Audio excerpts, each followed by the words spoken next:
എന്നുവെച്ചാൽ A+ അല്ലേ നിങ്ങളുടെ കണക്കല്ലേ? എന്നിട്ട് +2 കഴിഞ്ഞിട്ട് റിപ്പീറ്റിന് പോയി.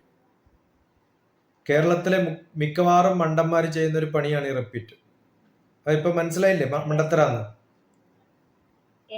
മനസ്സിലായോ ഇല്ലയോ? ഇത് കേൾക്കണ പലരും പിന്നെയും പോവും.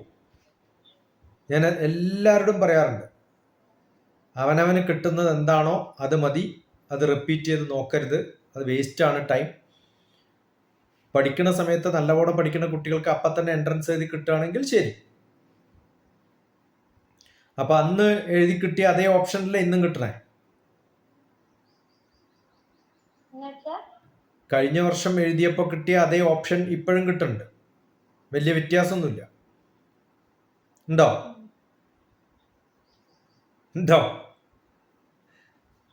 ഇല്ല. അപ്പൊ വെറുതെ ഒരു കൊല്ലം പോയി. അത് കുഴപ്പമില്ല. കാരണം ആ ഒരു കൊല്ലം കുറച്ചും കൂടി ഡീപ്പറായിട്ട് പഠിക്കുന്ന സമയത്തുള്ളതിനേക്കാളും വ്യത്യസ്തമായിട്ട് ആലോചിക്കാനും പഠിക്കാനും ചിന്തിക്കാനും ഒക്കെ സാധിച്ചു.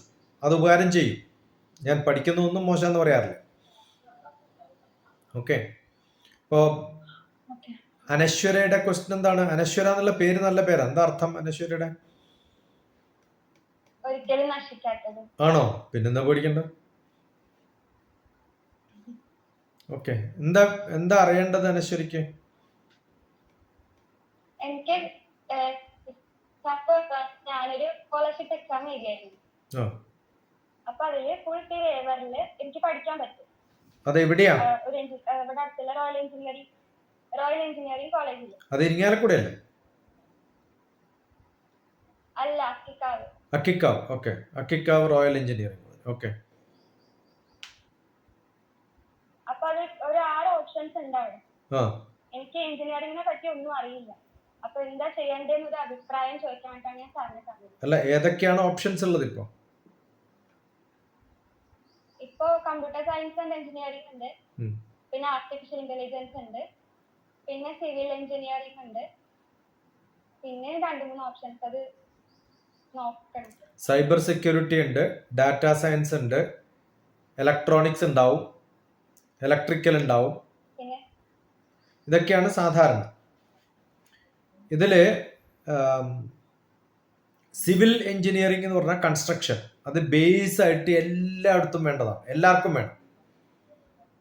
നാളെ അനശ്വരയ്ക്ക് ഒരു കമ്പനിയുടെ ജോലി കിട്ടിയില്ലെങ്കിലും സിവിൽ എഞ്ചിനീയർ ആയിട്ട് സ്വന്തം പടം വരച്ച് അടുത്ത വീട്ടുകാർക്ക് കൊടുത്ത് അത് സൂപ്പർവൈസ് ചെയ്ത് കൺസ്ട്രക്ഷൻ തുടങ്ങിയാൽ കാശും മേടിക്കാം. ഒരാളെയും ഡിപ്പെൻഡ് ചെയ്യാണ്ട് ഇൻഡിപെൻഡന്റ് ആയിട്ട് തുടങ്ങാൻ പറ്റും സിവിൽ എഞ്ചിനീയറിംഗ് പഠിച്ചാൽ. കാരണം എല്ലാ കാലത്തും കൺസ്ട്രക്ഷൻ നടക്കുന്നുണ്ട്. റോഡായിട്ടും ബ്രിഡ്ജായിട്ടും ബിൽഡിംഗ് ആയിട്ടും ഒക്കെ പണി നടക്കും. പക്ഷെ അത് പുറത്തിറങ്ങി കൺസ്ട്രക്ഷൻ സൈറ്റിൽ പോയി ഒബ്സർവ് ചെയ്യുകയൊക്കെ ചെയ്യണം. രണ്ടാമത് ഇലക്ട്രിക്കൽ എഞ്ചിനീയറിംഗ് ആണ്. ഇലക്ട്രിക്കൽ എഞ്ചിനീയറിംഗ് ഡിപ്ലോമ ഉള്ള ഒരാൾക്ക് വയറിങ്ങിന്റെ സർട്ടിഫിക്കറ്റ് സൈൻ ചെയ്യാം. അതിനേക്കാളും കുറച്ചും കൂടി ഹയർ ആയിട്ടുള്ള ഇലക്ട്രിക്കൽ എഞ്ചിനീയർക്ക് അതേ പണി കുറച്ചും കൂടി സ്റ്റാൻഡേർഡ് ആയിട്ട് ചെയ്യാം. അല്ലെങ്കിൽ കൂടെ കുറെ പേര് വെച്ച് അത്തരം പണികളിൽ സൂപ്പർവൈസ് ചെയ്യാം. അപ്പൊ ഇലക്ട്രിക്കൽ എക്യുപ്മെന്റ്സ് ആണ് ലോകത്തിലെ എല്ലാ സാധനവും. സ്വിച്ച് ബോർഡ് മുതൽ ഫ്രിഡ്ജ് മുതൽ കാറ് വരെ എയർക്രാഫ്റ്റ് വരെ ഇലക്ട്രിക്കലാണ്.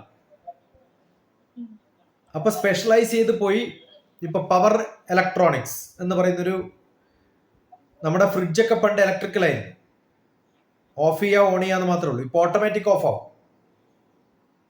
അപ്പൊ അതിനകത്ത് ഇലക്ട്രോണിക്സ് ഉണ്ട്. ഓട്ടോമാറ്റിക് എന്ന് പറയുന്ന ഒരു വാക്ക് വന്ന ഇലക്ട്രോണിക്സ് വന്നു. കമ്മ്യൂണിക്കേഷൻ ആണ് ടെലിവിഷൻ. എവിടുന്നോ ഉള്ള ഒരു പ്രഭാഷണവും നമ്മളിപ്പോൾ ചെയ്യുന്നത് കമ്മ്യൂണിക്കേഷനാണ്. ഇത് കമ്മ്യൂണിക്കേഷൻ എഞ്ചിനീയറിംഗ് ആണ്. അത് ഇലക്ട്രോണിക്സിന്റെ കൂടെ ചേരുമ്പോൾ ഇലക്ട്രോണിക്സ് ആൻഡ് കമ്മ്യൂണിക്കേഷൻ വരും. ഇലക്ട്രോണിക്സ് ഇല്ലാതെ പറ്റില്ല. കമ്പ്യൂട്ടർ ഇലക്ട്രോണിക്സ് ആണ്. അതിൽ ഉപയോഗിക്കുന്ന സോഫ്റ്റ്വെയർ എന്ന് പറയുന്നത് അതെങ്ങനെ വർക്ക് ചെയ്യണം എന്ന് പറയുന്നത് നമ്മൾ എങ്ങനെ കാണണം. ഇപ്പം മോള് ചേർന്ന സമയത്ത് വെർട്ടിക്കൽ ആയിരുന്നു, അത് ഹൊറിസോണ്ടൽ ആക്കണം. അതൊരു ബട്ടൺ എന്ന് പറയുന്നത് ഇലക്ട്രോണിക്സ് ആണ്. പക്ഷെ ആ ബട്ടൺ അമർത്തുമ്പോൾ ഉള്ളിൽ വർക്ക് ചെയ്യുന്നത് കമ്പ്യൂട്ടർ സയൻസ് ആണ്. മനസ്സിലായോ? അത് ഫോൺ ഓൺ ചെയ്താലേ ഇതൊക്കെ ചെയ്യാൻ പറ്റുള്ളൂ. ബാറ്ററി അത് ഇലക്ട്രിക്കലാണ്. അപ്പൊ ഇലക്ട്രിക്കലും ഇലക്ട്രോണിക്സും കമ്പ്യൂട്ടർ സയൻസും ആണ് ലോകത്തിന്റെ എല്ലാ സംഭവങ്ങളും ചെയ്യുന്നത്. സിവിൽ എഞ്ചിനീയറിംഗ് മനസ്സിലായി, ഇലക്ട്രിക്കൽ മനസ്സിലായി, ഇലക്ട്രോണിക്സ്, കമ്മ്യൂണിക്കേഷൻ, കമ്പ്യൂട്ടർ സയൻസ്, ഇത് മൂന്നും മോസ്റ്റ് അഡ്വാൻസ്ഡ് ആണ്. ഇതിൽ കമ്പ്യൂട്ടർ സയൻസ് എന്ന് പറയുന്ന വാക്കിൽ തന്നെ സയൻസ് ഉണ്ട്. ബാക്കിയുള്ളതിലൊക്കെ എഞ്ചിനീയറിംഗ് എന്നാണ്. ഓക്കെ, ഇതിലൊക്കെ കവിഞ്ഞ് ഏറ്റവും പ്രാധാന്യമുള്ള വേറൊരു എഞ്ചിനീയറിംഗ് ആണ് മെക്കാനിക്കൽ എഞ്ചിനീയറിംഗ്. ഇലക്ട്രോണിക്സ് ഒക്കെ കറക്റ്റ് ആണ്, പക്ഷെ മോട്ടർ കറങ്ങാതെ ഫോണിന്റെ ഉള്ളിൽ പോലും ടെമ്പറേച്ചർ കൂടിയാൽ ഫോൺ ഓഫ് ആവും. അപ്പൊ അതിൻ്റെ ഉള്ളൊരു മോട്ടർ വേണം അതിനെ തണുപ്പിക്കാൻ. കമ്പ്യൂട്ടറിന്റെ ഉള്ളിലും വേണം. ഫാനുകളില്ലാതെ ഒന്നും വർക്ക് ചെയ്യില്ല. എന്ത് മൂവ്മെന്റ് വേണമെങ്കിലും എല്ലാത്തിനും മെക്കാനിക്കലാണ്. ഇനി ഈ ഒരു ഏത് സാധനം ഉണ്ടാക്കണമെങ്കിലും, ഫോൺ ഉണ്ടാക്കണമെങ്കിൽ അതിനെ കട്ട് ചെയ്ത് ആ ഷേപ്പിലാക്കി ഓരോ സ്ഥലത്തും വ്യത്യസ്തമായ ഹോളുകൾ, ഇതിനുള്ളൊരു ഹോള്, അതിൻ്റെ ഒരു ഫ്രെയിം, ഇതൊക്കെ ഉണ്ടാക്കുന്ന മെക്കാനിക്കലാണ്. ഇലക്ട്രിക്കലും അല്ല, സിവിലും അല്ല, ഒന്നുമല്ല. അത് ഏത് കെമിക്കൽ ഉപയോഗിച്ചിട്ട്, പ്ലാസ്റ്റിക് വേണോ ഫൈബർ വേണോ. ഞാൻ കമ്പ്യൂട്ടറിൽ ഡിസ്പ്ലേ ചെയ്യുന്ന സമയത്ത് ലിക്വിഡ് ഡിസ്പ്ലേ എന്നാണ് പറയുന്നത്, LCD, LED, ഇതിൻ്റെയൊക്കെ മെക്കാനിക്കൽ ഇല്ലാണ്ട് ഒന്നും പറ്റില്ല. അപ്പൊ ഏത് എഞ്ചിനീയറിംഗ് ആണ് പ്രാധാന്യം എന്ന് ചോദിച്ചാൽ, തലയ്ക്കാണോ പ്രാധാന്യം, കൈക്കാണോ പ്രാധാന്യം, വിരലിനാണോ പ്രാധാന്യം, കണ്ണിനാണോ ചെവിക്കാണോ എന്ന് ചോദിക്കുന്ന പോലെ. മനസ്സിലായോ? ഈ ഒരു കണ്ണട ഉണ്ടാക്കണമെങ്കിൽ മെക്കാനിക്കൽ വേണം. ഇത് കട്ട് ചെയ്ത് അതിനകത്ത് കുറെ കെമിക്കൽ എഞ്ചിനീയറിംഗ് വരും. ഈ ഗ്ലാസിന്റെ കെമിസ്ട്രി അല്ല ഫ്രെയിമിന്റെ കെമിസ്ട്രി. ഇപ്പൊ മോള് ചുറ്റും നോക്കിക്കഴിഞ്ഞാൽ ഇഷ്ടം പോലെ മെക്കാനിക്കൽ കാണാം. മോളുടെ പിന്നിലുള്ള കർട്ടന്റെ ഹോളടിക്കാൻ ഡ്രില്ലിംഗ് മെഷീൻ ഉണ്ട്, അത് മെക്കാനിക്കലാണ്. അത് കൈകൊണ്ട് തിരിച്ചാൽ മെക്കാനിക്കലായി. അത് ഇലക്ട്രിക്കലായിട്ട് തിരിച്ചു കഴിഞ്ഞാൽ ഇലക്ട്രിക്കലും മെക്കാനിക്കലും കമ്പൈൻഡ് ആയി. മനസ്സിലായോ? അപ്പോൾ നമ്മൾ ഒരു ക്യാമറ എടുത്തിട്ട് സൂം ചെയ്യുമ്പോൾ വെറുതെ തിരിച്ചിട്ട് ചെയ്താൽ കൈകൊണ്ടായി. ഒരു ബട്ടൺ പ്രസ് ചെയ്തിട്ട് സൂം ഔട്ട് നോക്കുമ്പോൾ അത് ഇലക്ട്രോണിക്സ് ആയി, ഇലക്ട്രോ മെക്കാനിക്കൽ എക്യുപ്മെന്റ് എന്നാണ് പറയുന്നത്. പക്ഷെ അതൊക്കെ വർക്ക് ചെയ്യണമെങ്കിൽ ബാറ്ററി വേണം, ഇലക്ട്രിക്കൽ വേണം. ഇതിന്റെയൊക്കെ ഉള്ളിൽ വർക്ക് ചെയ്യുന്ന നമ്മൾ എഴുതുന്ന പ്രോഗ്രാമിംഗ് ആണ് കമ്പ്യൂട്ടർ സയൻസ്. അപ്പൊ ഇതിന് എന്തൊക്കെ അറിയണം? മാത്തമാറ്റിക്സ് അറിയണം, ഫിസിക്സ് അറിയണം, കെമിസ്ട്രി അറിയണം. ഇതൊക്കെ സ്ട്രോങ് ആയാൽ സിവിൽ എഞ്ചിനീയറിംഗ് ആവുന്ന സമയത്ത് ഞാൻ ഈ പെയിന്റിന് ഈ കളർ വേണമെങ്കിൽ ഏത് കെമിസ്ട്രി ഉപയോഗിച്ചാലാണെന്ന് പെയിന്റ് കണ്ടുപിടിക്കുന്ന ആൾ ചെയ്യും. ഏത് പെയിന്റ് അടിച്ചാലാണ് ടെമ്പറേച്ചർ കൺട്രോൾ ചെയ്യാൻ പറ്റുക, അത് കെമിസ്ട്രിയാണ്, മെക്കാനിക്കലാണ്, ഫിസിക്സ് ആണ്. മനസ്സിലാവുന്നുണ്ടോ? അപ്പൊ ഈ എല്ലാ വിഷയങ്ങളുടെയും കോമ്പിനേഷൻ ആണ് എഞ്ചിനീയറിംഗ്. അതുകൊണ്ട് ഫസ്റ്റ് ഇയർ മിക്കവാറും എല്ലാ എഞ്ചിനീയറിംഗിലും electronics, electrical, mechanical, civil, computer സയൻസിന്റെ വിവിധ ഭാഗങ്ങളാണ് ഡാറ്റാ സയൻസ്, സൈബർ സെക്യൂരിറ്റി എന്നൊക്കെ പറയുന്നത്. ഇതിനൊക്കെ ബേസിക് ആയിട്ട് മാത്സ്, ഫിസിക്സ്, കെമിസ്ട്രി +1 +2 പഠിച്ചത് അതുപോലെ റിപ്പീറ്റ് ചെയ്യും. കാരണം ആ പഠിച്ച വിധത്തിലല്ല ഇവിടെ പഠിക്കേണ്ടത്, കുറച്ചും കൂടി അപ്ലിക്കേഷൻ ഓറിയന്റഡ് ആവും. ഞാൻ സാധാരണ കുട്ടികളോട് വായിക്കാൻ, ഏത് എഞ്ചിനീയറിംഗിന് പോയാലും വായിക്കാൻ പറയാനുള്ള ബുക്കാണ് Erwin Kreyszig. Okay, Erwin Kreyszig, mathematics of engineering mathematics, engineering physics, engineering chemistry എന്ന് പറഞ്ഞിട്ട് കെമിസ്ട്രിയുടെ പേരെന്നെ മാറും. Engineering chemistry, engineering maths, engineering physics. പിന്നെ ഇതിലും കവിഞ്ഞറിയേണ്ടത് ഡ്രോയിങ് ആണ്. എന്ത് ചെയ്യുമ്പോഴും ഫസ്റ്റ് ഡ്രോ ചെയ്യാൻ പഠിക്കണം. അപ്പൊ ഡിസൈനിങ്, ഡ്രോയിങ് വളരെ, അത് കമ്പ്യൂട്ടറൈസ്ഡ് ആകുമ്പോൾ computer aided designing, CAD package, ഇതൊക്കെ പഠിക്കണം. ഓക്കെ, ഇതൊക്കെയാണ് ഗ്രാഫിക്സും സംഭവങ്ങളും ഒക്കെ ആയിരിക്കും ഫസ്റ്റ് ഇയർ ഉണ്ടാവും. എല്ലാ എഞ്ചിനീയറിംഗിനും ഇതാണ്. അത് കഴിയുമ്പോൾ ഇലക്ട്രിക്കൽ, ഇലക്ട്രോണിക്സ് ആണ് triple E. Electrical electronics engineering triple E. Computer science CE, ECE electronics communication engineering. അപ്പൊ ഇലക്ട്രോണിക്സ് ഇലക്ട്രിക്കലിലും ഉണ്ട്, ഇലക്ട്രോണിക്സിലും ഉണ്ട്. സിവിൽ എഞ്ചിനീയറിംഗ് കൺസ്ട്രക്ഷനും അതിൻ്റെ സംഭവങ്ങളും ഒക്കെ പഠിപ്പിക്കുന്നത്. സ്ട്രെങ്ത് ഓഫ് മെറ്റീരിയൽ, ഞാൻ ഒരു പില്ലർ ഉണ്ടാക്കുമ്പോൾ അതിനകത്ത് എത്ര കമ്പി എത്ര തിക്നെസ്സിൽ വേണം, ഒരു റൂഫ് ഉണ്ടാക്കുന്ന സമയത്ത് 2 വാൾ തമ്മിൽ എത്ര വ്യത്യാസം വേണം, ഇതിൻ്റെയൊക്കെ മാത്തമാറ്റിക്സ് ആണ്. നല്ലപോലെ മാത്സ് അറിയണം, നല്ലപോലെ ഫിസിക്സ് അറിയണം. ഈ ഏത് വിഷയം പഠിക്കാൻ ഇതൊക്കെ ആവശ്യമാണ്. പക്ഷെ സിവിൽ എഞ്ചിനീയറിംഗ് പഠിക്കുമ്പോൾ കുറച്ച് കെമിസ്ട്രിയും കൂടി കൂടുതൽ വരും. പിന്നെ അതുപോലെ മാത്സ് ഫിസിക്സ് കെമിസ്ട്രി കമ്പൈൻഡ് ആയിട്ട് വരുന്ന ഒരു സബ്ജക്റ്റാണ് മെക്കാനിക്കൽ.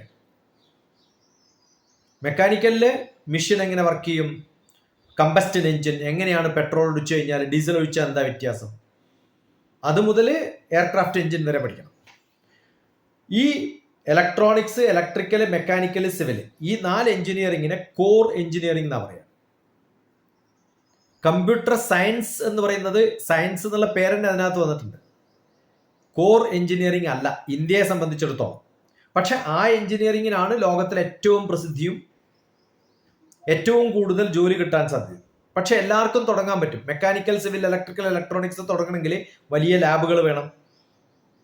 കമ്പ്യൂട്ടർ സയൻസ് ആണെങ്കിൽ ഒരു കമ്പ്യൂട്ടർ ഉണ്ടായി ആരെയും പഠിപ്പിക്കാം. അപ്പൊ അതുകൊണ്ട് എല്ലാ സ്ഥലത്തും തുടങ്ങും.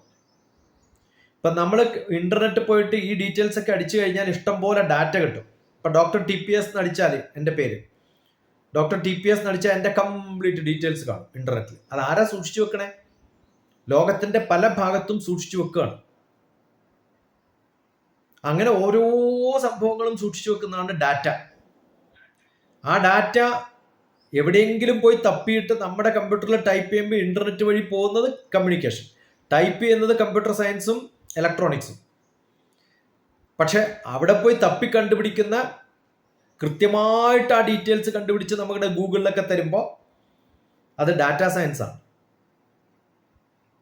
നമ്മുടെ മാപ്പ് അക്കിക്കാവുന്ന് തൃശ്ശൂരേക്ക് പോകുന്ന റോഡ് ഏതാന്ന് ചോദിച്ചു കഴിഞ്ഞാൽ ആ മാപ്പ് കൊണ്ടുതരുന്നത് ജിയോഗ്രഫിക് ഇൻഫർമേഷൻ സിസ്റ്റം, GIS എന്ന് പറയുന്ന സംഭവമാണ്. അതിൽ കുറേ എർത്ത് സയൻസും കമ്പ്യൂട്ടർ സയൻസും ഒക്കെ ഉണ്ടാവും. പക്ഷെ ആ ഡാറ്റ കളക്ട് ചെയ്ത് ഇത്ര ദൂരമുണ്ട്, ഇത്ര സമയമെടുക്കും, ഇന്നതാണ് ട്രാഫിക് എന്ന് പറയുന്നത് ഡാറ്റാ സയൻസ് ആണ്.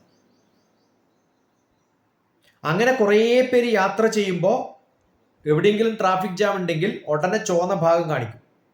അപ്പോൾ ഓൺലൈനായിട്ട് ഇൻസ്റ്റന്റ് ആയിട്ട് ആ സമയത്ത് ആ ഇൻഫർമേഷൻ നമുക്ക് തരണമെങ്കിൽ ഡാറ്റാ സയൻസ് വളരെ പവർഫുൾ ആവും. എല്ലാവർക്കും അത്യാവശ്യമായിട്ട് അറിയണം. ഇന്ന സ്ഥലത്ത് ഇന്ന സിനിമയോടുണ്ട്, അതിന് എത്ര കാശ് കളക്ട് ചെയ്തു, എനിക്ക് ടിക്കറ്റ് അവൈലബിൾ ആണ്, ഓൺലൈൻ, എല്ലാം ഓൺലൈൻ അല്ലേ ഇപ്പോൾ. ആ സംഭവങ്ങളൊക്കെ ചെയ്യുന്നത് ഡാറ്റാ സയൻസ് ആണ്. മനസ്സിലായോ? ആ ഡാറ്റാ സയൻസ് എന്ന് പറയുന്ന സബ്ജക്റ്റ് ആണ് ഇനി കാരണം ഡാറ്റ ഇടയ്ക്കിടയ്ക്കേ മാറും. നമ്മുടെ ഫോണുകൾ പലപ്പോഴും മാറിയിട്ടുണ്ടാവും. പക്ഷെ അതിനേക്കാളും കൂടുതൽ ആൾക്കാരുടെ നമ്പർ മാറിയിട്ടുണ്ടാവും, ആൾക്കാരെ കുറിച്ചുള്ള ഡീറ്റെയിൽസ് മാറിയിട്ടുണ്ടാവും. എന്നാലും ഫോൺ പഴയ ഫോണാണ്. അപ്പൊ ഇലക്ട്രോണിക്സ് പതുക്കെ മാറുള്ളൂ. അതിനേക്കാളും ഫാസ്റ്റായിട്ട് അപ്ഡേറ്റ് ചെയ്യാൻ പറയും, സോഫ്റ്റ്വെയർ അപ്ഡേറ്റ്. അപ്പോൾ കമ്പ്യൂട്ടർ സയൻസ് ഇലക്ട്രോണിക്സിനേക്കാളും ഫാസ്റ്റായിട്ട് മാറും. മനസ്സിലായോ? ഇലക്ട്രോണിക്സ് സ്റ്റേബിൾ, കമ്പ്യൂട്ടർ സയൻസ് അതിൽ ഫാസ്റ്റ്, അതിനേക്കാളും ഫാസ്റ്റ് ഡാറ്റാ സയൻസ്. ഇനി ഇപ്പൊ ഇതൊന്നും നമ്മൾ ചെയ്യേണ്ട കാര്യമില്ല. ഈ പറഞ്ഞ സംഭവങ്ങളൊക്കെ ഞാൻ മലയാളത്തിൽ പറയുന്നു, ഇംഗ്ലീഷിലാക്കണം എന്ന് പറഞ്ഞാൽ ട്രാൻസ്ലേറ്റ് എന്നൊരു വാക്ക് കൊടുത്തു കഴിഞ്ഞാൽ ആർട്ടിഫിഷ്യൽ ഇന്റലിജൻസ് എൻ്റെ ഭാഷ പിടിച്ച് എൻ്റെ പ്രൊനൗൺസിയേഷൻ മനസ്സിലാക്കി എനിക്ക് ആവശ്യ തരത്തിൽ മാറ്റാൻ പറ്റും. അപ്പോൾ ആർട്ടിഫിഷ്യൽ ഇന്റലിജൻസ് വളരെ അങ്ങനെ എന്നെ പറ്റിച്ചിട്ട് പലരും പലതും ചെയ്യുന്നുണ്ടാവും. നമ്മളെ കമ്പ്യൂട്ടർ ഉപയോഗിക്കുന്ന ആൾക്കാരെ നമ്മൾ ഫേക്ക് ആവുന്നു. ഇതൊക്കെ നമുക്ക് നാളെ കേസ് കൊടുക്കണം, അത് ആരാ ചെയ്തതെന്ന് കണ്ടുപിടിക്കണം. ഇതാണ് സൈബർ സെക്യൂരിറ്റി. സൈബർ എന്ന് പറഞ്ഞാൽ കമ്പ്യൂട്ടറാണ്, കമ്പ്യൂട്ടർ സെക്യൂരിറ്റിയാണ്. അപ്പൊ ഇന്നാള് ഇന്ന സ്ഥലത്ത് ഇന്ന സ്ഥലം വരെ പോയി.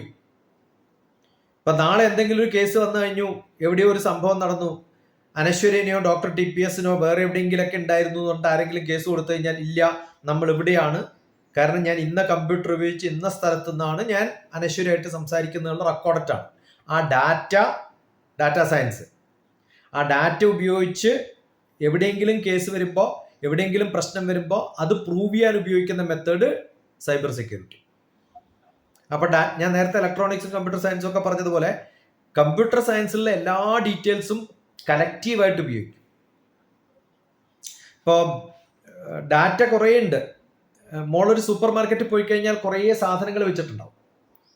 പണ്ട് ഒരു കടയിൽ ഒരു 100 സാധനം ഉണ്ടെങ്കിൽ ഇന്നൊരു സൂപ്പർ മാർക്കറ്റിൽ പോയാൽ ആയിരക്കണക്കിന് സാധനങ്ങളുണ്ട്. അപ്പൊ ഇപ്പൊ അവിടെ വെക്കുന്ന ഷെൽഫിന്റെ മുകളിൽ ഒരു സ്കാനർ ഉണ്ടാവും.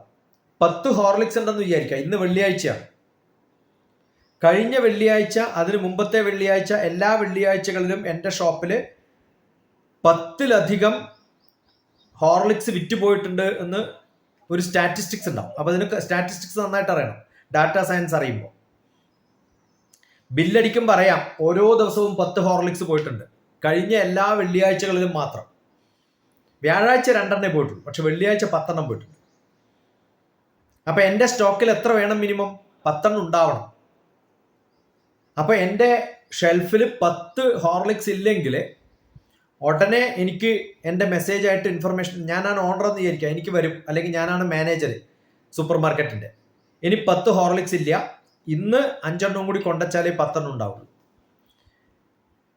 ഓർഡർ ചെയ്യണോ എന്ന് എന്നോട് ചോദിക്കും. യെസ് എന്ന് അടിച്ചു കഴിഞ്ഞാൽ ഉടനെ ആരെടുത്താണോ പണ്ട് ഞാൻ ഓർഡർ കൊടുത്തത് അയാളുടെ അടുത്ത് ഓർഡർ പോവും. അയാൾ 5 അവിടെ കൊണ്ടുവെക്കും, ബില്ല് ഓട്ടോമാറ്റിക്കലി പോവും. പണ്ടൊക്കെ ആണെങ്കിൽ നമ്മൾ പോയി സാധനം മേടിച്ച് കടയിൽ കൊണ്ടുവെക്കണം. ഇപ്പൊ ഇതൊക്കെ ഓട്ടോമാറ്റിക്കാണ്. മനസ്സിലായോ? അപ്പൊ ഇങ്ങനെ ഓരോ സംഭവം. ഇപ്പം രാവിലെ എനിക്ക് കുറച്ച് ഉഴുന്ന് പരിപ്പ് വേണം, പിന്നെ നെയ്യ് വേണം, കാപ്പിപ്പൊടി വേണം. നമ്മൾ സ്വിഗ്ഗിയിൽ ഓർഡർ കൊടുത്തു കഴിഞ്ഞാൽ ഉടനെ കാണിക്കും 5 മിനിറ്റ് കൊണ്ട് സാധനം വീട്ടിലെത്തുന്നു. നമ്മൾ പോയാൽ 10-15 മിനിറ്റ് വേണം. ഇപ്പോൾ ആ ഇൻഫർമേഷൻ പോകുന്നു, അവിടുന്ന് സാധനം എടുക്കണു. എവിടെയാണോ തൊട്ടടുത്ത് ഒരു ഏജന്റ് ഉള്ളത്, ഡിസ്ട്രിബ്യൂഷൻ ഏജന്റ് ഉള്ളത്, അയാൾക്ക് മെസ്സേജ് പോകുന്നു, അവിടുന്ന് പയ്യൻ വരുന്നു, ആ സമയത്തേക്ക് പാക്ക് ചെയ്ത് വെക്കുന്നു, അവിടുന്ന് പിക്കപ്പ് ചെയ്യുന്നു, ഇവിടെ കൊണ്ടുപോകുന്നു. ഇതൊക്കെ കമ്പ്യൂട്ട് ചെയ്തിട്ടാണ് 5 മിനിറ്റ് മതി എന്ന് പറയുന്നത് ഡെലിവറിക്ക്. അപ്പൊ ട്രാഫിക് കണക്കൂട്ടണം, ആൾക്കാർ കളക്ട് ചെയ്യാനുള്ള സമയം കണക്കൂട്ടണം. ഇതൊക്കെ ഓട്ടോമാറ്റിക് കമ്പ്യൂട്ടേഷനാണ്. ഇത് ഡാറ്റാ സയൻസ് ആണ്. ഇതിനെ കുറച്ചും കൂടി കൊമേഴ്സും ഒക്കെ കൂട്ടിച്ചേർത്താൽ സപ്ലൈ ചെയിൻ മാനേജ്മെന്റ് എന്ന് പറയും ആ സബ്ജക്ട്. എല്ലാ സൂപ്പർ മാർക്കറ്റിലും, എല്ലാ പ്രൊഡക്ഷനിലും, എല്ലാ ഡിസ്ട്രിബ്യൂഷനിലും, എല്ലാ കൊമേഴ്സിലും, എല്ലാ ട്രേഡിലും ഏറ്റവും കൂടുതൽ ഇന്ന് നടക്കുന്ന ഡാറ്റാ സയൻസിന്റെ ഒരു ആപ്ലിക്കേഷൻ സപ്ലൈ ചെയിൻ മാനേജ്മെന്റ് ആണ്. ഒരു തൃശ്ശൂരുള്ള ഒരു രോഗിയുടെ മുട്ടിന്റെ സർജറി നടത്തണം എന്ന് വിചാരിക്കുക, കാലിന്റെ മുട്ടിന്റെ. ഡോക്ടർ മെഷർമെന്റ് എടുക്കുന്നു. ആ മെഷർമെന്റ് എടുത്താൽ അയാൾക്ക് ആവശ്യമുള്ള കറക്റ്റ് ആയിട്ടുള്ള മുട്ടിന്റെ കഷ്ണം എവിടെ എന്ത് വെക്കണം, അതിന്റെ ആ എക്യുപ്മെന്റ് ഉണ്ടാക്കുന്ന കമ്പനിയിൽ ഓർഡർ പോകും. അവിടെ അയാൾക്ക് കൃത്യമായിട്ടുള്ളത്, ഓരോരാൾക്കും വ്യത്യസ്തമാണ്. അത് ഓർഡർ പോയി ഇവിടെ എത്തി, അയാൾ ഇന്ന ദിവസം ഞാൻ സർജറി ചെയ്യാന്ന് പറയുമ്പോഴത്തേക്ക് സാധനം അവിടെ എത്തണം. ഇതൊക്കെ സപ്ലൈ ചെയിൻ മാനേജ്മെന്റ് ആണ്. ഇത് കമ്പ്യൂട്ടർ സയൻസ് പഠിക്കണം, ഡാറ്റാ സയൻസ് പഠിക്കണം. പക്ഷേ കേരളത്തിൽ ഇന്ന് പഠിപ്പിക്കുന്ന ഡാറ്റാ സയൻസിൽ എത്ര നല്ല കോളേജ് ആയാലും അവരൊന്നും ഇത്തരം അപ്ലിക്കേഷൻസ് പഠിച്ചവരാവണമെന്നില്ല. ഇപ്പൊ ഞാൻ പറയുന്ന ഈ ഡീറ്റെയിൽസ് പോലും ഇതുപോലെ പറയാൻ പറ്റാത്തവരായിരിക്കും ചിലപ്പോൾ കേരളത്തിലെ. എല്ലാവരും അങ്ങനെയല്ല. ചില കോളേജുകളിലൊക്കെ, മിക്കവാറും കോളേജുകളിൽ നല്ലവരുണ്ടാവണമെന്നില്ല. ചില കോളേജുകളൊക്കെ വളരെ ഫേമസ് ആയിട്ടുള്ള അത്രയും ആൾക്കാരുണ്ടാവും. അവർ സെമിനാറിന് അറ്റൻഡ് ചെയ്യും, പഠിക്കും, സ്വന്തം പഠിക്കും. അത്തരം ഡാറ്റാ സയൻസിലായിരിക്കും മാസ്റ്റേഴ്സ് ചെയ്തിട്ടുണ്ടാവുക. പക്ഷെ ആ ഡാറ്റാ സയൻസിൽ മാസ്റ്റേഴ്സ് ചെയ്തവരെ പഠിപ്പിക്കുന്നവരും ഇത്തരം മാഷന്മാരാണ്, എവിടെന്നെങ്കിലും പഠിച്ചിട്ടൊക്കെ ആയിരിക്കും. അവർ കൃത്യമായിട്ട് ഈ വർക്ക് ചെയ്തവർ. ഇപ്പൊ എനിക്കൊക്കെ കുറേ സ്റ്റുഡൻസ് ലോകത്തിന്റെ പല ഭാഗത്തുണ്ട്. എൻ്റെ കുട്ടികൾ ഇതിനകത്തൊക്കെ വർക്ക് ചെയ്യുന്നുണ്ട്. ഞാൻ അവരുമായിട്ട് ഡിസ്കസ് ചെയ്യും, അവരുടെ കൂടെ പോയി താമസിച്ചിട്ടുണ്ട്. ഞാനത് വർക്ക് ചെയ്തിട്ടുണ്ടോ വെച്ചാൽ വർക്ക് ചെയ്തിട്ടില്ല. പക്ഷെ ഞാൻ MBA ചെയ്ത ആളാണ്. അപ്പൊ എനിക്ക് സപ്ലൈ ചെയിൻ മാനേജ്മെന്റ്, കൊമേഴ്സും അറിയാം. അപ്പൊ വ്യത്യസ്തമായ വിഷയങ്ങൾ നമുക്ക് അറിയുന്നത് കൊണ്ട് എനിക്കിങ്ങനെ പറയാൻ പറ്റും. അത്രയും എക്സ്പീരിയൻസ് ഉള്ള ടീച്ചേഴ്സ് വളരെ കുറവായിരിക്കും. അപ്പൊ എന്ത് ചെയ്യണം? ഏത് വിഷയം എടുത്താലും അനശ്വര പഠിക്കുമ്പോൾ അത്തരം സബ്ജക്റ്റുകൾ പഠിക്കാനുള്ള നല്ല താല്പര്യത്തോടു കൂടി കുറേ കൂടി പഠിച്ചാൽ വളരെ ഫാസ്റ്റായിട്ട് മോസ്റ്റ് അഡ്വാൻസ്ഡ് ആയിട്ടുള്ള ഡാറ്റാ സയൻസിലും സപ്ലൈ ചെയിൻ മാനേജ്മെന്റിലും ഒക്കെ സൈബർ സെക്യൂരിറ്റിയിലും ഒക്കെ ചെയ്യാൻ പറ്റും. ഇന്റർനെറ്റ് ഓഫ് തിങ്സ്, IoT എന്നാ പറയാം, ഇന്റർനെറ്റ് ഓഫ് തിങ്സ്. ഓക്കെ.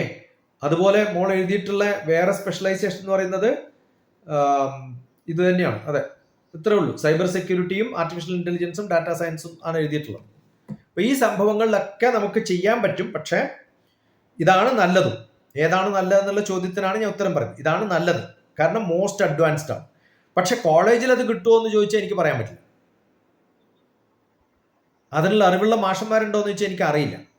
കാരണം ഞാൻ ആ കോളേജിൽ പോയിട്ടുണ്ടെന്ന് എനിക്ക് തോന്നുന്നില്ല, ഓർക്കണില്ല. ഞാൻ കുറേ കോളേജിൽ പോയിട്ടുണ്ട് കേരളത്തിൽ. ഓക്കെ, അപ്പൊ അവിടുത്തെ സ്റ്റാഫ് നല്ല ഏറ്റവും നല്ലവരാണെങ്കിൽ ഇപ്പൊ അവിടെ ആ പണിക്ക് നിൽക്കില്ല, വേറെ എവിടെയെങ്കിലും ജോലിക്ക് പോയിട്ടുണ്ടോ? മനസ്സിലാവുന്നുണ്ടോ? അപ്പൊ അതുകൊണ്ട് ചെയ്യേണ്ടത്, ഇന്ന് ഈ വിഷയം പഠിക്കാൻ ഇപ്പൊ 4 കൊല്ലം കഴിയണം. അനശ്വര ഇത് പാസ്സായി ഒരു എഞ്ചിനീയർ ആയിട്ട് വരുമ്പോഴത്തേക്കും 1, 2, 3, 4 വർഷം കഴിയും. 4 വർഷം കഴിയുമ്പോഴത്തേക്ക് ലോകത്തിൽ ഇതൊക്കെ മാറും. കാരണം അത്രയും ഫാസ്റ്റ് ആയിട്ടാണ് സംഭവം നടക്കുന്നത്. അപ്പൊ എന്ത് ചെയ്യണം? ഇന്നുണ്ടാക്കുന്ന സിലബസ് ആയിരിക്കും നിങ്ങളെ 4 കൊല്ലവും പഠിപ്പിക്കുക. അങ്ങനെ അഡ്വാൻസ്ഡ് ആയിട്ട് മാറുമൊന്നുമില്ല കേരളത്തിലെ കോളേജുകളിൽ, അല്ലെങ്കിൽ എവിടെയായാലും, മിക്കവാറും ഇന്ത്യയിലെ എല്ലാ കോളേജുകളിലും. അപ്പൊ എന്ത് ചെയ്യണം? കുറേ സബ്ജക്റ്റുകൾ റിലേറ്റഡ് ആയിട്ടുള്ളത് പാരലലി എഡക്സ്, കോഴ്സറ എന്നൊക്കെ പറയുന്ന വിഷയങ്ങളിൽ പഠിക്കണം. ഇപ്പൊ എനിക്കറിയുന്ന വിഷയങ്ങളൊക്കെ എൻ്റെ കുട്ടികൾ പലപ്പോഴും ഡിസ്കസ് ചെയ്യുമ്പോഴും പഠിക്കുമ്പോഴും നമ്മളെ കൂടെ ഇരുന്ന് പഠിക്കുകയാണ്. ഇപ്പൊ ഞാൻ അനശ്വരയെ പഠിപ്പിക്കുന്നു, പക്ഷെ ഒരു വർഷം കഴിയുമ്പോൾ അനശ്വര എന്നെ പഠിപ്പിക്കണം. മനസ്സിലായോ? അങ്ങനെ എഡക്സ്, കോഴ്സറ വീട്ടിൽ നിന്ന് പോയിട്ട് വരുന്ന കൊടുത്താണല്ലോ കോളേജ്. അപ്പൊ എല്ലാ ദിവസവും വീട്ടിൽ വന്നു കഴിഞ്ഞാൽ കോളേജ് പഠിച്ചു തീർക്കാൻ 1 മണിക്കൂർ, അത്രയും സമയം പാരലലി ലോകത്തുള്ള പല വിഷയങ്ങളും പഠിക്കാൻ വേണ്ടി ഉപയോഗിക്കാം.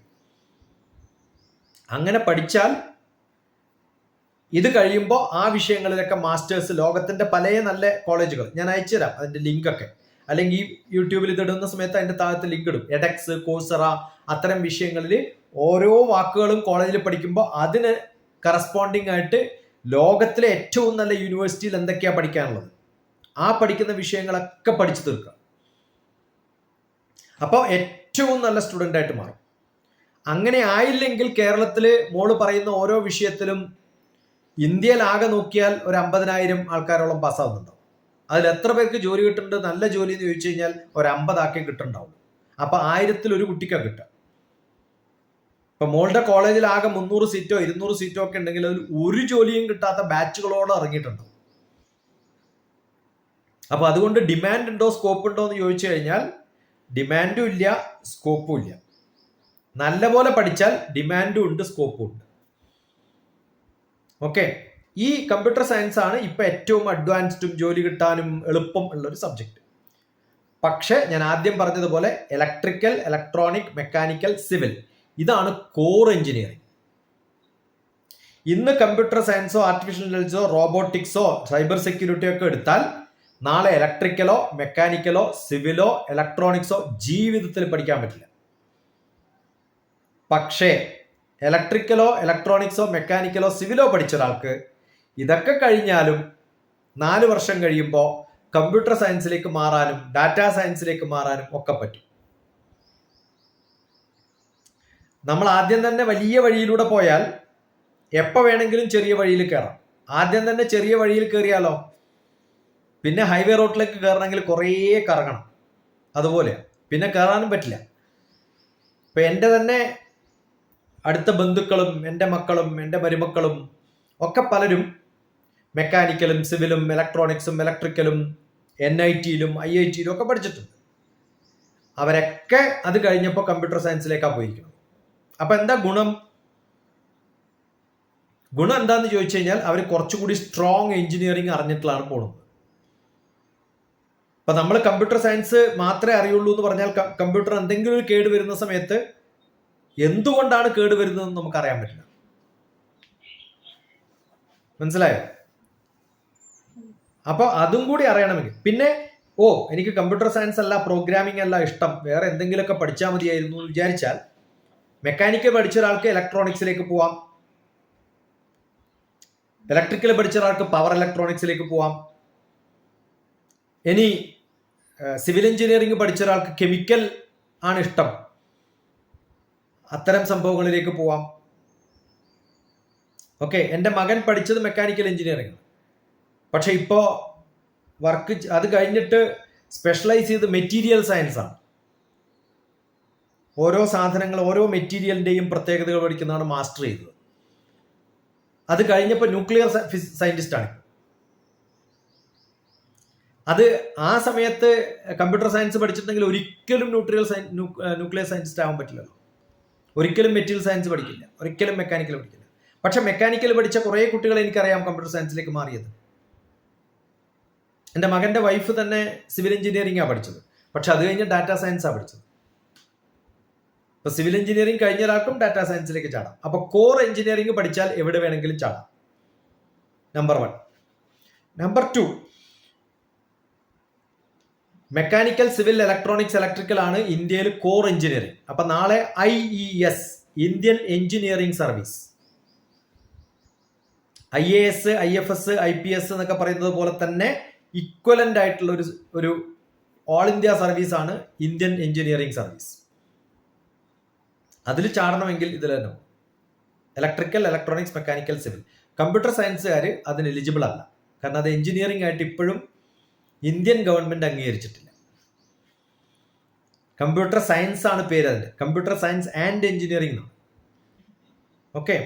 നമ്പർ 2, ഈ വിഷയങ്ങളൊക്കെ പഠിക്കുമ്പോൾ നമ്മൾ ഏത് എഞ്ചിനീയറിംഗ് കോളേജ് ആയാലും മിക്കവാറും സ്ഥലത്ത് ഒരു ഡിപ്പാർട്ട്മെന്റ് ഇലക്ട്രിക്കൽ, മെക്കാനിക്കൽ, സിവിലൊക്കെ ഉണ്ടാവും.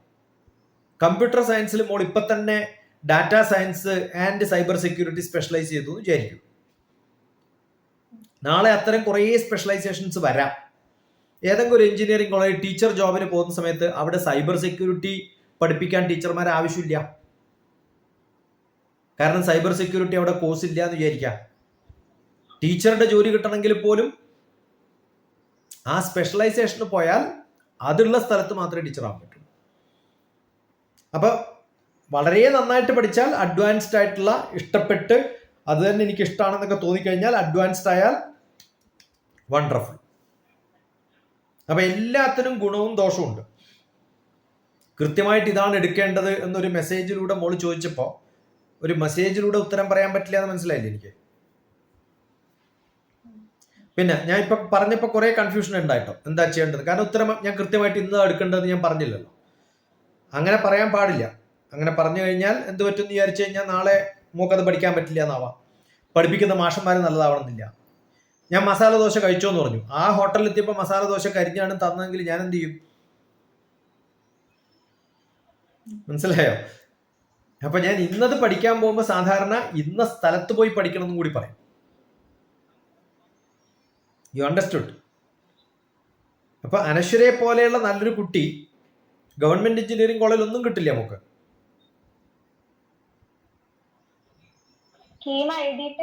അതെ. അപ്പൊ ഗവൺമെന്റ് എഞ്ചിനീയറിംഗിൽ കിട്ടുകയാണെങ്കിൽ ആ ഓരോ കോളേജിലും ഇപ്പൊ ചോദിച്ചു കഴിഞ്ഞാൽ ചില കോളേജുകളിൽ ചില കോഴ്സുകൾക്ക് വളരെ പ്രാധാന്യമുണ്ട്, എല്ലായിടത്തും ഇല്ലാത്ത കോഴ്സ് ഉണ്ട്. ഇപ്പൊ കെമിക്കൽ എഞ്ചിനീയറിംഗ്, ഇതൊന്നും ചോദിക്കാത്തൊരു ചോദ്യമാണ് കെമിക്കൽ എഞ്ചിനീയറിംഗ്. കെമിക്കൽ എഞ്ചിനീയറിംഗ് എന്ന് പറയുന്നത് തൃശ്ശൂർ മാത്രമേ ഉള്ളൂ ഏറ്റവും നല്ല കോളേജായിട്ട്. കുറെ കോളേജുകളുണ്ട്, തൃശ്ശൂർ നല്ലതാണ്. ഇലക്ട്രിക്കൽ പാലക്കാട് നല്ലതാണ്. സിവിൽ എഞ്ചിനീയറിംഗ് ആണെങ്കിൽ NIT-യിലാണ് നല്ലത്. ആർക്കിടെക്ട് NIT-യിലാണ് നല്ലത്. ഓക്കെ.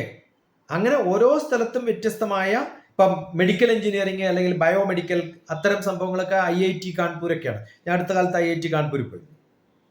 കെമിക്കൽ എഞ്ചിനീയറിംഗ് കഴിഞ്ഞിട്ട് ബയോമെഡിക്കൽ എഞ്ചിനീയറിംഗിലൊക്കെ റിസർച്ച് നടക്കുന്ന കുട്ടികളൊക്കെ എൻ്റെ കുട്ടികളായിട്ട് അവിടെയൊക്കെ ഉണ്ട്. അപ്പോൾ അവരെയൊക്കെ കാണാൻ പോയി. അപ്പോൾ ഏറ്റവും അതേപോലെ നാഷണൽ ഇൻസ്റ്റിറ്റ്യൂഷൻ എന്നുള്ളൊരു പ്രാധാന്യമുണ്ട്. അപ്പോൾ ഓരോ സെൻട്രൽ യൂണിവേഴ്സിറ്റികളിൽ ഇപ്പം ഫിസിക്സിലാണ് എനിക്ക് താല്പര്യം, സെൻട്രൽ യൂണിവേഴ്സിറ്റിയിലാണ് നല്ലത്. IAS-ൽ പോയി കഴിഞ്ഞാൽ വ്യത്യസ്തമായിട്ടുള്ളൊരു സ്ട്രക്ചറാണ്, പഠനം തന്നെ വ്യത്യാസമായിരിക്കും. അവിടുത്തെ മാഷന്മാരൊക്കെ ഇപ്പം ഈ പ്രൈവറ്റ് എഞ്ചിനീയറിംഗ് കോളേജിൽ എന്താ പറ്റുകയെന്ന് വെച്ചാൽ മാഷന്മാർ സ്ഥിരമായിട്ട് നിൽക്കണമെന്നില്ല. അവർക്കൊരു 1000 റുപ്യ അധികം കിട്ടിയാൽ അടുത്ത കോളേജിലേക്ക് ചാടും. ഗവൺമെന്റ് എഞ്ചിനീയറിംഗ് കോളേജ് അങ്ങനെയല്ല. ഗവൺമെന്റ് എഞ്ചിനീയറിംഗ് കോളേജിൽ അവർ ചേർന്നാൽ മിക്കവാറും റിട്ടയർ ആവുന്നത് വരെ അവിടെ തന്നെ ഇരിക്കും. കാരണം അത് പെൻഷനുള്ള ജോലിയാണ്. മനസ്സിലായോ? അതുകൊണ്ട് പ്രൈവറ്റിൽ മിക്കവാറും ചില ആൾക്കാരൊക്കെ സെറ്റിൽ ചെയ്തിട്ടുണ്ടെങ്കിൽ അവിടെ ഉണ്ടാവും, കുറച്ചു കാലം ഉണ്ടാവും. ഇപ്പോൾ നല്ല സീനിയർ ആയിട്ടുള്ള കുറേ ആൾക്കാരുണ്ടാവും. ഞാനിപ്പോൾ പ്രൈവറ്റ് എഞ്ചിനീയറിംഗ് കോളേജ് 2-3 കോളേജിൽ വർക്ക് ചെയ്തിട്ടുണ്ട്. നമ്മൾ 2 കൊല്ലം സീനിയർ ആയിട്ട് അവിടെ എക്സിക്യൂട്ടീവ് ഡയറക്ടറായിട്ടോ അല്ലെങ്കിൽ MBA-യുടെ പ്രൊഫസറായിട്ടോ പല എഞ്ചിനീയറിംഗ് വിഷയങ്ങൾ പഠിപ്പിക്കാനോ ഒക്കെ പോകും. ഇനി ചില എഞ്ചിനീയറിംഗ് കോളേജിൽ ഇപ്പോൾ യൂണിവേഴ്സിറ്റി സ്റ്റാറ്റസ് കൊടുത്തിട്ടുണ്ട്. ആ യൂണിവേഴ്സിറ്റിയിൽ പഠിക്കുമ്പം നമ്മുടെ സീനിയേഴ്സ് യൂണിവേഴ്സിറ്റിയിൽ വരും. ചില സ്ഥലത്തൊക്കെ കുറേ കാശ് കൊടുത്ത് ചേരുന്നവരായിരിക്കും. കാരണം പ്രൈവറ്റ് എഞ്ചിനീയറിംഗ് കോളേജിൽ എല്ലാം മെറിറ്റ് സീറ്റ് അല്ല, ഗവൺമെന്റിലാവുമ്പോൾ എല്ലാം മെറിറ്റ് സീറ്റാണ്. അപ്പോൾ എല്ലാം പഠിക്കാൻ താല്പര്യമുള്ളവരായിരിക്കും. പക്ഷെ അവിടെ ചിലപ്പോൾ സമരം അധികം ഉണ്ടാവും, കേരള ആയതുകൊണ്ട്. പ്രൈവറ്റിലാണെങ്കിൽ സമരം അത്ര അങ്ങനെ ഉണ്ടാവണമെന്നില്ല. ഇപ്പോൾ പക്ഷേ എഞ്ചിനീയറിംഗ് കോളേജൊക്കെ സമരത്തിന് വിമുക്തമായും തോന്നുന്നു കേരളം. പിന്നെ ലാബുകളും ടീച്ചർമാരും റിക്രൂട്ട്മെന്റിനുള്ള ഒരു പരിപാടികളും ഒന്നും ചിലപ്പോൾ ഉണ്ടായിരുന്നില്ല. പക്ഷെ വീട്ടിൽ നിന്ന് പോയിട്ട് വരാൻ പറ്റുന്നതാണ് ഫസ്റ്റ് പ്രിഫറൻസ്. സെക്കൻഡ് പ്രിഫറൻസ് വീട്ടിലിരുന്ന് ബാക്കി പഠിക്കാനുള്ളൊരു സന്നദ്ധതയും കൂടി ഉണ്ടാവണം. ആദ്യം കാണുന്ന ഒരു താല്പര്യം, ഈ ഒരു ഉന്മേഷം 4 വർഷം കണ്ടിന്യൂസ് ആയിട്ട് വളരെ റിഗറസ് ആയിട്ട് പഠിക്കുകയാണെങ്കിൽ, നല്ല സ്കോറോടുകൂടി എല്ലാവരും പാസ്സാവുകയാണെങ്കിൽ, കാരണം കേരളത്തിലൊക്കെ 100 കുട്ടികളിൽ 4 കുട്ടികളാണ് എല്ലാ വിഷയത്തിലും ഫസ്റ്റ് ഇയർ തന്നെ പാസ്സാവുന്നത്. അത്രയും മോശമാണ് റിസൾട്ട്. മിക്കവാറും പ്രൈവറ്റ് എഞ്ചിനീയറിംഗ് കോളേജിലാണ് എല്ലാവരും തോക്കുന്നത്. അത് മാത്സിലും ഫിസിക്സിലും കെമിസ്ട്രിയിലും തന്നെ തോക്കും. ഇതൊക്കെ +1 +2 A+ കിട്ടിയ കുട്ടികളുമാണ്. കാരണം A+ കിട്ടാൻ സ്കൂളിൽ പഠിപ്പിക്കുന്നതോ ട്യൂഷൻ പഠിപ്പിക്കുന്നതോ കോച്ചിങ് പഠിപ്പിക്കുന്നതോ പോലെ അല്ല എഞ്ചിനീയറിംഗ് കോളേജിൽ മാത്സും ഫിസിക്സും കെമിസ്ട്രിയും പഠിപ്പിക്കുന്നത്. അപ്പോൾ അതിന് കുറച്ചും കൂടി ഒരു ഓറിയന്റേഷൻ ഡിഫറൻസ് ഒക്കെ ഉണ്ട്. അത് മനസ്സിലാക്കി പഠിച്ചാൽ നന്നാവും. അപ്പോൾ അതിന് കുറച്ച് മെനക്കെടണം. നല്ല കമ്പനി ഉണ്ടാവണം, നല്ല കൂട്ടുകെട്ടുണ്ടാവണം. ഓക്കെ. അപ്പൊ കോളേജ് എന്ന് പറയുന്നത് കോളേജിന്റെ ലാബോ ബിൽഡിങ്ങോ പെയിന്റോ കളറോ മാനേജ്മെന്റോ സ്കോളർഷിപ്പോ ഒന്നും അല്ല നല്ലതാണോ ചീത്തയാണോ എന്ന് പറയാം. അവിടുത്തെ നല്ല കുട്ടികളാണോ, നല്ല സത്സംഗം ഉണ്ടോ, നല്ല കുട്ടികളുണ്ടോ, പഠിക്കാൻ താല്പര്യമുള്ളവരുണ്ടോ, പഠിപ്പിക്കാൻ നല്ലവരുണ്ടോ, ഇതൊക്കെയാണ്. പിന്നെ പലരും പറയാ റിക്രൂട്ട്മെന്റ് പ്ലേസ്മെന്റ് എന്നൊക്കെയാണ്. അതിൽ വലിയ കാര്യമൊന്നും ഞാൻ കാണാറില്ല. കാരണം നല്ല കുട്ടികൾക്ക് എവിടെ വേണമെങ്കിലും പ്ലേസ്മെന്റ് കിട്ടും. പിന്നെ ലാസ്റ്റ് ഇയർ നമ്മൾ എന്ത് പ്രോജക്റ്റ് ചെയ്യുന്നു എന്നനുസരിച്ചിട്ടാണ്. ഇപ്പൊ എന്നെ പല എഞ്ചിനീയറിംഗ് കുട്ടികളും കോൺടാക്ട് ചെയ്യാറുണ്ട്, ഒരു പ്രോജക്റ്റ് തരുമോ. അങ്ങനെ കൊടുക്കാൻ പറ്റില്ല. കാരണം വെച്ചാൽ കോളേജുകളുടെ പ്രത്യേകത അനുസരിച്ചിട്ടാണ് പ്രോജക്റ്റ്. ഇപ്പൊ നല്ല കോളേജ് ആണെങ്കിൽ അവര് ആ കോളേജിലേക്ക് പലരെയും ലെക്ചറിന് വിളിക്കും. ഇപ്പൊ എന്നെ ക്ലാസ് എടുക്കാൻ വിളിച്ചിട്ടുള്ള കോളേജുകൾ, ഞാൻ സ്പേസ് ഡിപ്പാർട്ട്മെന്റിൽ സയന്റിസ്റ്റ് ആകുന്ന സമയത്ത് അവിടുത്തെ കോളേജിലെ കുട്ടികൾ, അവിടെ ഏറ്റവും നല്ല കുട്ടികൾ അല്ലെങ്കിൽ ഏറ്റവും മോശം കുട്ടികൾ അല്ലെങ്കിൽ പഠിക്കാൻ താല്പര്യമുള്ള കുട്ടികൾ, എൻ്റെ ഒരു ലെക്ചർ കഴിയുമ്പോൾ എത്ര പേരെന്നെ കോണ്ടാക്ട് ചെയ്യുന്നു, അവരെന്തൊക്കെയാണ് ചോദ്യങ്ങൾ ചോദിക്കുന്നത് അറിയുമ്പോൾ നമുക്ക് മനസ്സിലാവും, ഓ ഈ കുട്ടി ബുദ്ധിയുള്ള കുട്ടിയാണ്. അത് പ്രോജക്റ്റിന് മാത്രം വരുന്നവർക്ക് പ്രോജക്റ്റ് കൊടുക്കാനല്ല ഇഷ്ടം എനിക്ക്. സംശയങ്ങൾ ചോദിച്ച് അറിയണമെന്ന് ആഗ്രഹമുള്ള കുട്ടികൾക്കാണ് നമ്മൾ ഒരു പ്രോബ്ലം കൊടുക്കുക. മനസ്സിലായോ? അപ്പൊ അത്തരം ഇന്ററാക്ഷൻസ് ഒക്കെ നടത്തുന്ന കോളേജ് ആണെങ്കിൽ ചിലപ്പോൾ നല്ല സ്ഥലത്ത് പ്രോജക്റ്റ് കിട്ടും. നല്ല സ്ഥലത്ത് പ്രോജക്റ്റ് കിട്ടിയാൽ, ഞാനിപ്പം സ്പേസ് ഡിപ്പാർട്ട്മെന്റിലൊക്കെ വർക്ക് ചെയ്യുമ്പോൾ ഞാൻ പ്രോജക്റ്റിന് എടുത്തിട്ടുള്ള കുട്ടികളൊക്കെ അവിടെ സയന്റിസ്റ്റ് ആക്കിയിട്ട് മാറ്റിയിട്ടുണ്ട്. കാരണം ഞാൻ കൊടുക്കുന്ന പ്രോജക്റ്റ് തന്നെ ആയിരിക്കും അടുത്ത നമ്മളെ വേക്കൻസി വരിക. ഓക്കെ. അതുപോലെ നല്ല കുട്ടികൾ നല്ല സ്ഥലത്ത് പ്രോജക്റ്റിന് പോയി, ആ പ്രോജക്റ്റ് ആണ് എൻ്റെ മകനൊക്കെ മെക്കാനിക്കൽ ചെയ്യുന്ന സമയത്ത് ഇവിടെ ഡിപ്പാർട്ട്മെന്റ് ഓഫ് അറ്റോമിക് എനർജി, ഇവിടുത്തെ ഇന്ത്യയുടെ അറ്റോമിക് എനർജി ഡിപ്പാർട്ട്മെന്റിൽ പോയപ്പോഴാണ് എനിക്ക് ന്യൂക്ലിയർ സയൻസ് ആണ് ഇഷ്ടം എന്ന് തോന്നിയത്. അപ്പോൾ പ്രോജക്റ്റ് ആണ് നമ്മൾ ചെയ്യുന്നതിൽ പ്രാധാന്യമുണ്ടാവും. നല്ല കോളേജുകളിൽ നല്ല പ്രോജക്റ്റ് കിട്ടും. അപ്പോൾ പഠിക്കുന്നതിനേക്കാളും പ്രാധാന്യം നമ്മൾ ചെയ്യാൻ പോകുന്ന വർക്ക്, ഇന്റേൺഷിപ്പ്, പ്രോജക്റ്റ്, ഓരോ ഹോളിഡേയിലും ഓരോ വെക്കേഷനിലും നല്ല സ്ഥലത്ത് പഠിക്കുക. ഓക്കെ. ഇപ്പൊ ഷൊർണൂരിലുള്ള ഒരു എഞ്ചിനീയറിംഗിൽ, സിവിൽ എഞ്ചിനീയറിംഗിലെ 5 കുട്ടികൾ എൻ്റെ കൂടെ വന്ന് താമസിച്ചു 5-6 ദിവസം.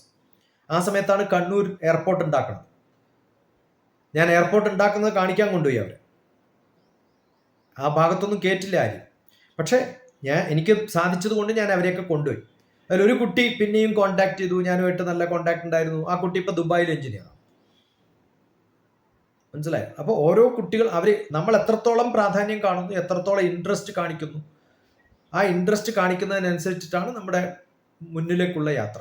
അതുകൊണ്ട് ഏത് കോഴ്സ് പഠിക്കുന്നു എന്നുള്ളത് മാത്രമല്ല, എവിടെ പഠിക്കുന്നു, എങ്ങനെ പഠിക്കുന്നു, എത്ര കണ്ടിന്യൂ ചെയ്യുന്നു ഒക്കെ അറിയണം. ആ ഇൻട്രസ്റ്റ്, ഇന്ന് ആരോ പറഞ്ഞു കേട്ട് പരിചയമില്ലാത്ത ഡോക്ടർ TPS അനശ്വര മെസ്സേജ് അയച്ചു കോണ്ടാക്ട് ചെയ്യുന്നുള്ളത് തന്നെ കേരളത്തിൽ വളരെ ചുരുക്കം പേര് മാത്രം ചെയ്യുന്നൊരു കാര്യമാണ്. ഓക്കെ. പക്ഷെ ചിലരുണ്ട്, ഞാൻ ഈ യൂട്യൂബിലിട്ട, എൻ്റെ മോള് യൂട്യൂബിൽ നോക്കിയോന്നറിയില്ല, ഇല്ല, ഈ പറയുന്ന എല്ലാ കാര്യങ്ങളും യൂട്യൂബിൽ ഓരോ കുട്ടികളും പലപ്പോഴും ഡിസ്കസ് ചെയ്തിട്ടുള്ളതൊക്കെ ഞാൻ യൂട്യൂബിൽ ഇട്ടിട്ടുണ്ട്. അത് ഇലക്ട്രിക്കൽ ഡോക്ടർ TPS നടിച്ച ഇലക്ട്രിക്കൽ എഞ്ചിനീയറിന് മാത്രം കുറച്ചും കൂടി പറയുന്നത് കേൾക്കാം.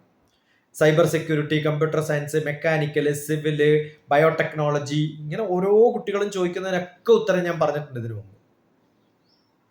ഓക്കെ. അപ്പൊ doctor TPS DRTPS continuous engineering അല്ലെങ്കിൽ ഇലക്ട്രിക്കൽ, മെക്കാനിക്കൽ, സിവിൽ എന്നൊക്കെ അടിച്ചു കഴിഞ്ഞാൽ ഇഷ്ടം പോലെ കാണും. ഓക്കെ. എബ്രോഡ്, ഇത് കഴിഞ്ഞാൽ എബ്രോഡ് പോകാൻ പറ്റുമോ? സൈബർ സെക്യൂരിറ്റി എന്താണ്? ഇൻഫർമാറ്റിക്സ് എന്ന് പറയുന്ന സബ്ജക്റ്റ് എന്താണ്? ഇതൊക്കെ കുറെ കുട്ടികൾ, ചിലത് ഇംഗ്ലീഷിലായിരിക്കും, ചിലത് മലയാളത്തിലായിരിക്കും. ഇനി എന്തെങ്കിലും ചോദിക്കാനുണ്ടോ? കൺഫ്യൂഷൻ കുറച്ചും കൂടി ആയിരുന്നു, ഇനിയും ചോദിക്കാം. ഇനി ചെയ്യേണ്ടത് എല്ലായിടത്തും അപ്ലൈ ചെയ്യാം. എന്നിട്ട് എവിടെയൊക്കെ കിട്ടിയിട്ട് ഇതാണോ നല്ലതെന്ന് ചോദിച്ചാൽ കൃത്യമായിട്ട് എനിക്ക് പറഞ്ഞുതരാം. മനസ്സിലായോ? ഈ കോളേജിൽ ഇന്നതാണോ എന്ന് ചോദിച്ചു കഴിഞ്ഞാൽ കൃത്യമായിട്ട് പറഞ്ഞുതരാം. കാരണം ഏത് പ്രൈവറ്റ് കോളേജിലുള്ള ഫീസിനേക്കാളും കുറവായിരിക്കും ഗവൺമെന്റ് കോളേജ്. അവരെന്ത് സ്കോളർഷിപ്പ് തന്നത്. ഈ സ്കോളർഷിപ്പ് അല്ലെങ്കിൽ ഫെലോഷിപ്പ് എന്നൊക്കെ പറയുന്നത്, ഇപ്പം മോള് റിപ്പീറ്റിന് പോയി, എനിക്കറിയുന്ന കുറേ കമ്പനികൾക്ക് വേണ്ടി ക്ലാസ് എടുക്കാൻ പോകുന്ന ആളാണ്. അപ്പോൾ ക്ലാസ് എടുക്കുന്ന സമയത്ത് ഇയാൾ സ്കോളർഷിപ്പ് കൊടുക്കുന്നൊക്കെ പറയുമ്പോൾ സാധാരണ അവരെന്ത് ചെയ്യുക, 10,000 രൂപ ആണ് ഫീസെങ്കിൽ, 10,000 അല്ല 1,00,000 ഫീസെങ്കിൽ 20% സ്കോളർഷിപ്പ് എന്ന് പറഞ്ഞിട്ട് 80,000 കൊടുക്കും. ശരിക്കും പറഞ്ഞാൽ അത്രയും ഇല്ല, 50,000 ഉള്ളൂ. അപ്പം ഞാൻ ഏറ്റവും നല്ലൊരു കുട്ടീനെ എടുത്തിട്ട്, ഈ കുട്ടിയെ നിങ്ങൾ പിന്നെ +1 +2 പ്ലസ് ഇൻറ്റൻസീവ് കോച്ചിങ് നടക്കുന്ന സ്ഥലത്തൊക്കെ വർഷത്തിൽ 2 ലക്ഷം 3 ലക്ഷം ഒക്കെ മേടിക്കുന്നവർ, ഇപ്പം ഞാൻ സജസ്റ്റ് ചെയ്തിട്ട് ഈ കുട്ടി പാവാണ്, അവർക്ക് കൊടുക്കണം എന്ന് പറഞ്ഞാൽ ഒരു ഫ്രീ ആയിട്ടും പഠിപ്പിച്ചിട്ടുള്ള കുട്ടികളുണ്ട്. ആ കുട്ടികൾ ഇപ്പം മെഡിക്കലിന് ചേർന്നിട്ടുണ്ട്. മെഡിക്കൽ എൻട്രൻസിന് വേണ്ടിയിട്ട് ഞാൻ അങ്ങനെ പഠിച്ചിട്ട് കുട്ടികൾ ഇപ്പം MBBS പഠിച്ചുകൊണ്ടിരിക്കുന്നു. കാശൊന്നുമില്ല, അതുകൊണ്ടാണ് എനിക്ക് പഠിക്കാൻ പറ്റില്ല എന്ന് പറഞ്ഞു. അപ്പോൾ കുഴപ്പമില്ല. +1 +2 പ്ലസ് ഇൻറ്റഗ്രേറ്റഡ്, ഞാൻ ഈ റിപ്പീറ്റിന് എതിരാണ്. പക്ഷേ +1 +2ൻ്റെ കൂടെ തന്നെ കോച്ചിങ് കൂടി നടത്തുന്ന സ്ഥലങ്ങളിൽ, ഞാൻ ക്ലാസ് എടുക്കാൻ പോകുന്ന സ്ഥലങ്ങളിലൊക്കെ നല്ല കുട്ടികൾ എവിടെയെങ്കിലൊക്കെ 10ാം ക്ലാസ് കണ്ടാൽ ഉടനെ അവിടെ നിന്ന് എടുത്തിട്ട് അവിടത്തേക്ക് പറഞ്ഞു വെച്ചിട്ടുണ്ട്. അങ്ങനെ നന്നായ കുട്ടികളുണ്ട്, മോശമായവരും ഉണ്ട് കേട്ടോ. അവിടെ പോയി ഉഴപ്പി ഒന്നിനും കൊള്ളാണ്ട് നശിച്ചവരും ഉണ്ട്. അത് അവരുടെ കുറ്റമല്ല, ഇൻസ്റ്റിറ്റ്യൂട്ടിൻ്റെ കുറ്റമല്ല. ഓക്കെ. ഇപ്പോൾ എൻ്റെ നാട്ടിലുള്ളൊരു പയ്യൻ 3 കൊല്ലം മുമ്പ് +1 10th കഴിഞ്ഞപ്പോൾ എന്നോട് ചോദിച്ചു, ചെറിയ ഗ്രാമത്തിലാണ്, പട്ടാമ്പിയൊക്കെ വലിയ സ്ഥലമാണ്, എൻ്റെ നാട് വളരെ മോശം ഡെവലപ്ഡ് അല്ലാത്തൊരു സ്ഥലമാണ്. ആദ്യമായിട്ട് അവിടുന്ന് ഡിസൈനിങ്ങിന് പഠിക്കാൻ പോയിട്ടുണ്ട്, ഫാഷൻ ടെക്നോളജി. കാരണം ഒരു മുസ്ലിം പയ്യനാണ്. അവൻ്റെ ഉപ്പ പറഞ്ഞു എന്നോട് ഇങ്ങനെ എന്താ പഠിക്കേണ്ടതെന്ന് അറിയില്ല. അപ്പോൾ അവനോട് സംസാരിച്ച സമയത്ത് അവൻ്റെ ഇൻട്രസ്റ്റ് എഞ്ചിനീയറിങ്ങോ മെഡിക്കലോ ഒന്നുമല്ല, ഡിസൈനിങ്ങാണ്. അപ്പോൾ NIFTയിൽ വേണം. പക്ഷേ ഞാൻ കൊണ്ടിട്ടതോ മെഡിക്കലും എഞ്ചിനീയറിങ്ങും മാത്രം പഠിപ്പിക്കുന്ന കോച്ചിങ് സെൻ്ററിലാണ്. കാരണം NIFTക്ക് വേണ്ടിയിട്ടൊരു കോച്ചിങ് സെൻ്റർ ഇല്ല കേരളത്തിൽ. പക്ഷെ പഠിക്കാനുള്ള മാത്സും ഫിസിക്സും കെമിസ്ട്രി ഒക്കെ നന്നായിട്ട് പഠിച്ചാൽ എന്ത് എൻട്രൻസ് എഴുതിയാലും പാസ്സാവും. അപ്പോൾ അവനിപ്പോൾ കിട്ടി, കഴിഞ്ഞ ആഴ്ച എന്നെ വിളിച്ച് പറഞ്ഞു NIFTയിൽ കിട്ടി, എനിക്ക് നല്ല റാങ്ക് കിട്ടി, സന്തോഷമായി. ഓക്കെ. അപ്പോൾ എന്ത് പഠിക്കുമ്പോഴും മാത്സും ഫിസിക്സും കെമിസ്ട്രിയും ലോജിക്കൽ അനാലിസിസ് നല്ലപോലെ പഠിക്കാൻ അറിയണം. മോൾ ഐസറിൽ അപ്ലൈ ചെയ്തിട്ടുണ്ടോ? IISER ഇല്ല. അപ്പോൾ പറ്റുന്നിടത്തൊക്കെ അപ്ലൈ ചെയ്തെടുത്തൊക്കെ അഡ്മിഷൻ വരുമ്പോൾ ഒന്ന് മെസ്സേജ് അയക്കോ അല്ലെങ്കിൽ വിളിക്കോ ചെയ്ത് കഴിഞ്ഞാൽ കൃത്യമായിട്ട് പറയാം. എന്തെങ്കിലും ചോദിക്കാനുണ്ടെങ്കിൽ ചോദിച്ചാൽ അതിന് ഉത്തരം പറഞ്ഞു. കാരണം വിശദമായിട്ട് മെസ്സേജ് ഉള്ളത് കൊണ്ട് എനിക്ക് അങ്ങോട്ട് ഒന്നും ചോദിക്കാതെ ഉത്തരം പറയാൻ പറ്റി, അല്ലെങ്കിൽ കുറേ ചോദ്യങ്ങൾ ചോദിക്കും.